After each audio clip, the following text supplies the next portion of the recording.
করে ওই মক্কার ভূমিতে কোন বাবার কানে যখন এই খবর যেত, এই আব্দুল্লাহ, এই আব্দুর রহমান, এই আব্দুল সত্তার, এই আব্দুল জব্বার, তোমার ঘরে তোমার বাড়িতে মেয়ে জন্ম নিয়েছি, তোমার ঘরে বেটি জন্ম হয়েছে, এই বেটির জন্মের কথা যখন ওই বাপ শুনতো করে সুবহানাল্লাহ, আল্লাহ নিজে বলেন দুনিয়ার মানুষ রে, ওই বাবার মুখখানা কিন্তু কালো হয়ে যেত।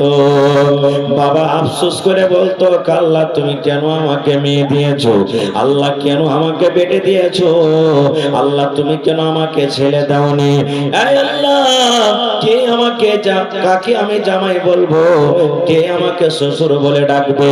যখন লোকটা গ্রাম দিয়ে হাঁটতো, যখন লোকটা রাস্তা দিয়ে চলতো, মানুষেরা তানা দিয়ে দিয়ে কথা বলতো, দেখো রে দেখে আব্দুর রহমান চলে যায়, তার বাড়িতে মেয়ে হয়েছে, দেখো রে দেখো আব্দুল্লাহ চলে যায়, এটা হলো মেয়ের বাবা।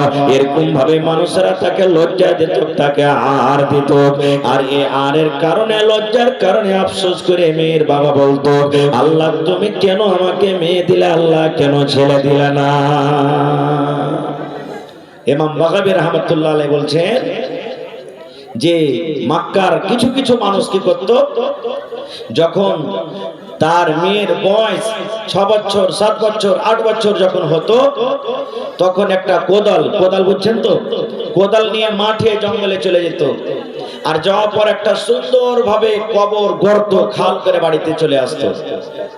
বাড়ির লোক জানতো না যে কোথায় গেছিল লোকটা।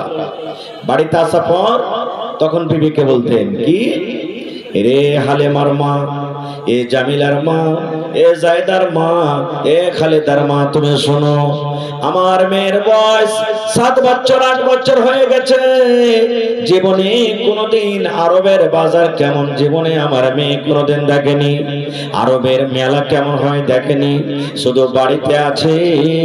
এই জন্য বেবেরে তুমি সুন্দর করে আমার জামিলাকে গোসল দিয়ে দাও, সুন্দর করে নতুন জামা দিয়ে দাও, তেল কাজল তুমি দিয়ে দাও, আমার জামিলাকে, আমার হালিমাকে আমি বাজার ঘুরতে নিয়ে যাব। হায়রে মা জানে না যে আমার হালিমাকে কোন বাজারে কোন মেলাতে ঘুরতে নিয়ে যাবে।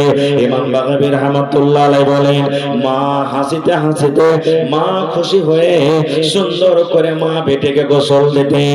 গোসল দেওয়ার পর নতুন জামা, নতুন কাপড়, তেল কাজল দিয়ে বাবার হাতে তুলে দিতেন। এবার আব্বা জানের সাথে সাথে হাঁটতে আছে কোথায়, যে জায়গাতে 2 দিন 4 দিন 5 দিন আগে, 1 দিন আগে গর্ত করে এসেছিল, ওই গর্তর দিকে নিয়ে যেতে শুরু করেছে। এবার মেয়ে বলতো, আব্বা গো, এই ময়দানে কোনো বাড়ি নাই, কোনো ঘর নাই, কোনো মেলা নাই, কোথায় আপনি আমাকে নিয়ে যাবেন? আব্বা বলতেন, বেটি রে, এই ময়দানের পর, এই জঙ্গলের পর রে মা, বাজার আছে, সেই বাজারে তোমাকে নিয়ে যাবো।